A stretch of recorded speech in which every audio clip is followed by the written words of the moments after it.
හරි දරුවනේ ආයුබෝවන්. විද්‍යුත් පැතුරුම්පත් අප සාමාන්‍ය පෙළ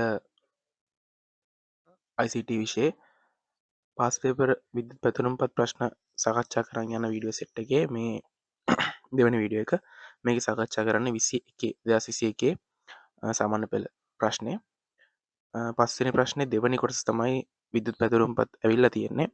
ස්ප්‍රෙඩ්ෂීට් අපේ Excel ප්‍රශ්නේ. ඔයාලට Excel මගේ අරලා නම් තියෙන Excel ප්‍රශ්නේ කරගන්න බැයි නම් මේ වීඩියෝ සෙට් එක බලන්න සෑහෙන දුරකට ලකුණු හදා ගන්න පුළුවන් වෙයි.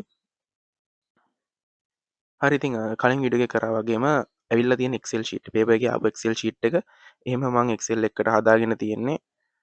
එතකොට අපිට ප්‍රැක්ටිකලිම කරලා මේක ඔලුවට දාගන්න පුළුවන්. බලමු පළවෙනි ප්‍රශ්නේ. ප්‍රශ්නය වල තියෙන මෙහෙමයි. 2018 වර්ෂයට අදාළ වාර්තා වූ මාර්ග අනතුරු වල සංඛ්‍යා ලේඛන සමහරක් පහත පැතුරුම්පත් කොටසේ පෙන්වා ඇත. එයටතේ පළවෙනි ප්‍රශ්නේ තියෙනවා මාර්ග අනතුරුවට ලක් වූ වාහන සංඛ්‍යාවේ මුළු එකතුව B13 කෝෂයේදී ලබා ගැනීම සඳහා equal function cell range එක ආකාරයට ඇතුළත් කළ යුතු සූත්‍රය ලියා දක්වන්න. හරි. මෙයාලා පැහැදිලිව කියනවා function එකක්. එහෙම නැත්නම් ශ්‍රිතයක් විදිහට මේක ලියන්න කියලා. එතකොට අපිට සූත්‍ර ලියන්න බෑ ශ්‍රිතය දාන්න ඕනේ. ඒ කියන්නේ අපේ equal sum equal max min ඒ වගේ equal average ඒ වගේ අපිට මේ ශ්‍රිතයක් පාවිච්චි කරන්න වෙනවා. ඉතිං එකතුව හොයන ශ්‍රිතය වල දන්නවා ඇති පාඩමේ හිටියනම් නැත්නම් දැනගන්න equal sum මෙයාලා කියන්නේ B13 කොටුවට B13 කොටුවට හරි B13 කොටුවට එන්න ඕනේ total fatal accidents වල මේක හරි එකතුව. එතකොට මේක ලියද්දී අපි equal sum කියන ශ්‍රිතය පාවිච්චි කරනවා. සමාන කිරීම equal sum වරහණක් කරලා අපි අදාළ රේන්ජ් එක සිලෙක්ට් කරන්න ඕනේ. කියන්නේ මේකේ ගාන තියෙන්නේ B4 මෙපැත්තෙන් B මෙපැත්තෙන් 4 සෙල් එකේ ඉඳලා B11 සෙල් එකටනේ B4 මෙහෙම ලියලා අපි 32ක් තියලා B11 සෙල් එක තියෙන රේන්ජ් එක සිලෙක්ට් කරන්න ඕනේ. ඊට පස්සේ මේකේ වරහණ බැහුවා එන්ටර් ප්‍රෙස් කරාම අපිට අවශ්‍ය ගාන කැල් වෙනවා 2805ක් කියලා මෙතන ආවා. ඒතර උත්තරේ ලියන්න ඕනේ equal sum වරහණක් කරලා B4 ඉඳන් B11 කියන රේන්ජ් එක හරියට ලියලා තිබ්බනම් ඔයාලට මේක ලියලා තිබ්බනම් ලකුණු හම්බ වෙනවා. හරි දෙවෙනි ප්‍රශ්නේ B13 කෝෂයට ඇතුළත් කරන ලද සූත්‍රය අපි දැන් කලින් ඇතුළත් කරපු සූත්‍රය C13 සිට E13 කෝෂ පරාසයට පිටපත් කළ යයි සිතන්න. එවිට D13 කෝෂය දක්වන සූත්‍රය ලියා දක්වන්න. හරි අපි පිටපත් කරලා බලමු. පිටපත් කරන්න කියන්නේ මෙලා C13 ඉඳන් E13ට. මෙන්න මේක අපි ෆිල් හැන්ඩල් එක පාවිච්චි කරලා මේක ෆිල් කරයියන් මෙහාට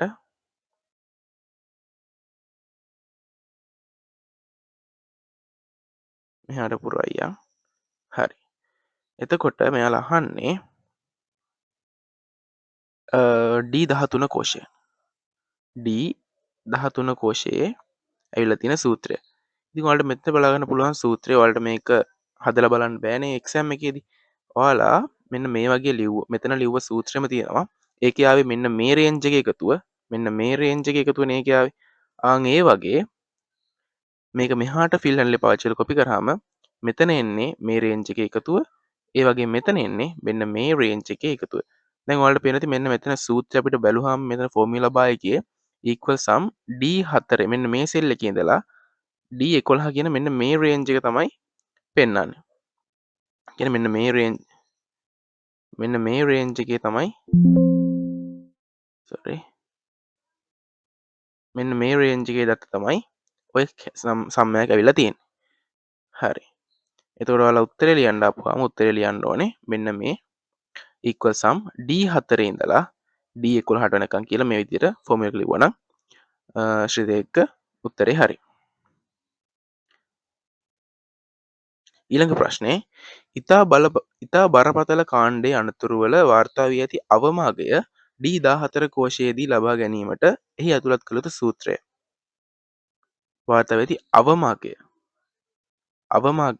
ලබා ගන්න වාර්තා කළ සූත්‍රය equal function අර විදිහටම ශ්‍රිතයක් පාවිච්චි කරලා සෙල් රේන්ජ් එක දාලා ලියා දක්වන්න කියලා කියනවා. හරි. D14 කොටසේ අපිට ගන්න ඕනේ මේක. D14 කෝෂය lowest value critical. හරි. D14 කෝෂය මම මෙතන තියෙන එක අයින් කරගන්නම්. D14 කෝෂය. ඉතින් වැඩි මාගයක් ගන්නයි පාවිච්චි කරන ශ්‍රිතය තමයි equal max. ඒ වගේම අඩු මාගයක් ගන්න පාවිච්චි කරන ශ්‍රිතය equal min. ඉතින් මෙතනදී අපිට ගන්න තියෙන අඩු මාගයක් එතකොට equal b සමාන කිරීමේ ලකුණක් එක්ක equal min. minimum කියන min දානවා min දාලා වරහණක් ඕපන් කරලා අපිට අවශ්‍ය රේන්ජ් එක. අපිට අවශ්‍ය රේන්ජ් එක මේකේ මේ critical accidents න රේන්ජ් එකනේ. ඒ කියන්නේ D4 ඉඳන් D11 වෙනකම් සිලෙක්ට් කරා. මම මේ විදිහට ගන්නම් බ්‍රැකට් එක ක්ලෝස් කරලා. එතන අපේ සූත්‍රය මොකද්ද? equal min වරහණක් කරලා D4 කියන සෙල් එකේ ඉඳලා D11 කියන සෙල් එකට වරහණ වැහුවා එන්ටර් කරා. ඔය විදිහට මින්ස් එක මේකේ තියෙන අඩුමාගය මින් එක කැල්කියුලේට් වෙනවා.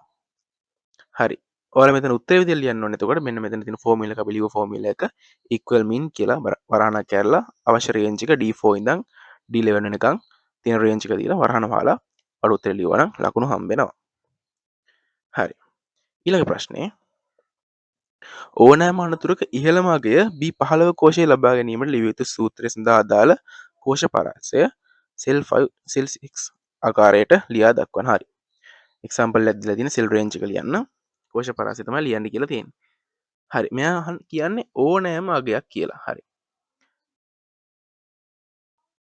දර සූත්‍රය මොකේද ගන්න කියන B15 කෝෂයට. හරි. අපි මුලින්ම ගන්න ඕනේ මේක ඉහළම අගයක්නේ.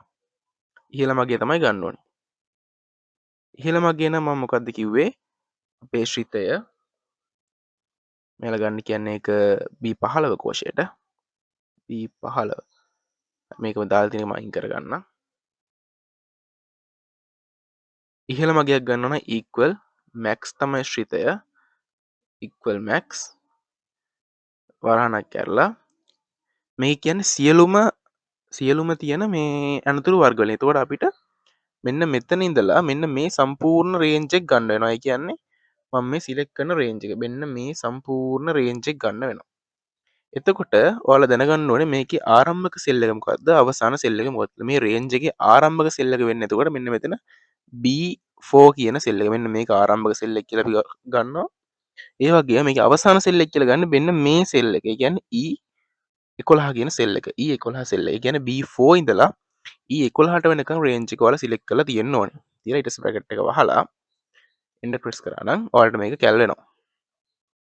ඒතර ඔයාලා උත්තරේ විදිහට මේක ලියන්න ඕනේ. equal max ඉහළම අගයෙන් equal max වරහණක් කරලා අර මම පෙන්නුව විදිහට B4 ඉඳන් E11 වෙනකන් ඒ රේන්ජ් එක සම්පූර්ණයෙන් ලියන්න ඕනේ. මේ විදිහට උත්තරේ ලිව්වා නම් ඔයාලට ලකුණු හම්බ වෙනවා. හරි. ඊළඟ ප්‍රශ්නේ පහත දක්වා ඇති අවස්ථාවන්ට ගැලපෙන පැතුරුම්පත් වල ඇති වඩාත්ම යෝග්‍යතම ප්‍රස්ථාර වර්ගය දියදී ප්‍රස්ථාර ලයිස්තුවෙන් තෝරා ලියන්න. සෑම වාහන වර්ගයකම සිදු වූ අනතුරු වර්ග සංසන්දනාත්මකව එකම ප්‍රස්ථාරයේ පෙන්වීම සඳහා